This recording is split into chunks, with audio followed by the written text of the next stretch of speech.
Bonjour, je m'appelle Quentin Vautrin, je suis le conservateur de la réserve naturelle nationale d'intérêt géologique du Lot.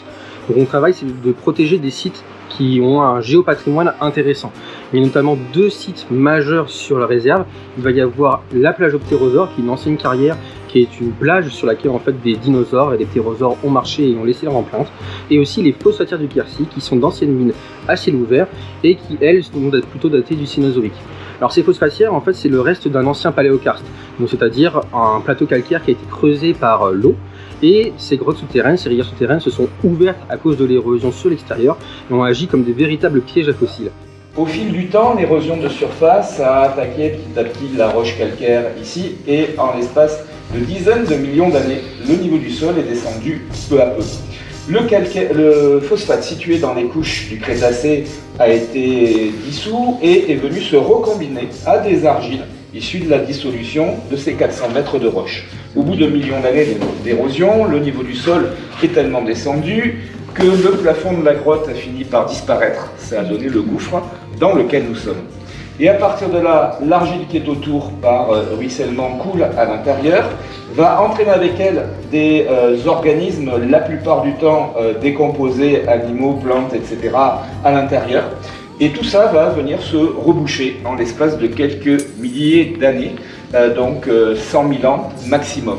Et donc du coup, ça fait de ces sites de véritables photos instantanées de l'évolution à un certain moment, qui fait que sur la carte que je vous ai montrée tout à l'heure, les plus anciennes phosphatières sont datées d'environ 50 millions d'années, les plus récentes environ 20 millions d'années, et aujourd'hui il y a plus de 200 sites qui ont été datés entre ces deux dates, et donc tout ça mis bout à bout forme un véritable film de l'évolution des animaux et des climats sur plus de 30 millions d'années.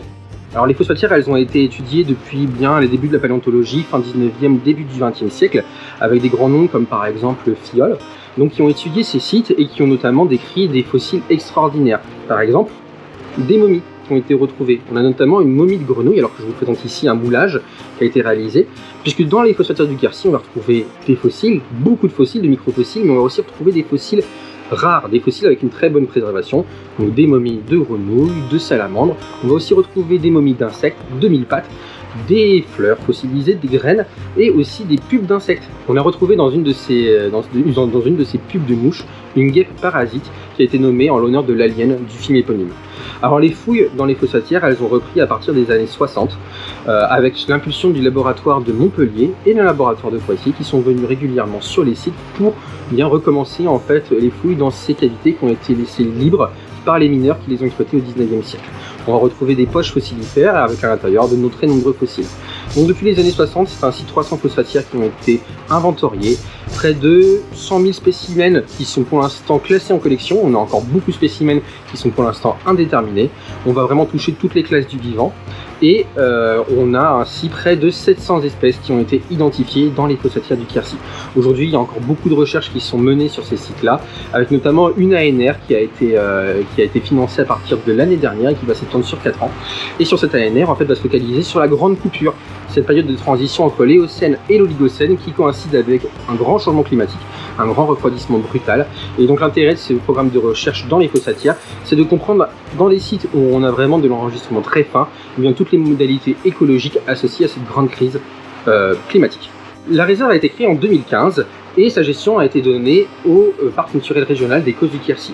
Avec la création de la réserve et la valorisation du géopatrimoine par le parc, et bien ce dernier a reçu le label Géoparc par l'UNESCO pour valoriser en fait toute l'identité géologique et paléontologique qu'on va retrouver sur les Causses du Quercy.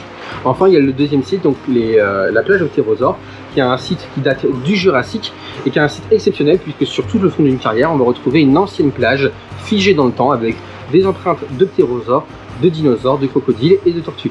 C'est notamment l'un des sites qui a permis de vraiment clore le débat sur le déplacement des ptérosaures au sol, puisque eh bien, il y avait un débat entre est-ce que les ptérosaures sont bipèdes ou quadrupèdes, et la plage aux ptérosaures est l'un des sites qui est venu répondre à cette question, puisqu'on observe clairement des empreintes de pas, pieds et mains des ptérosaures. La recherche scientifique a toujours lieu en fait sur ces deux sites, et nous, la réserve, on est là à la fois pour faire des missions de protection, vérifier que le géopatrimoine est bien préservé, qu'il n'y a pas de dégradation.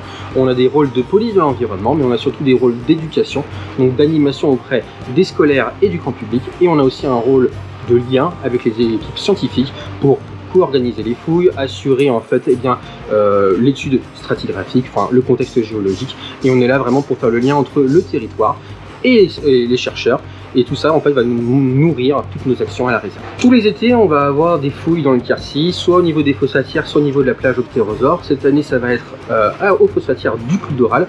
Donc je vous invite, si la paléontologie vous intéresse et que vous passez dans le Lot, eh bien à vous renseigner auprès de la réserve qui pourra vous guider sur l'un des deux sites pour que vous puissiez rencontrer les chercheurs qui sont en train de travailler directement dans les fossatières.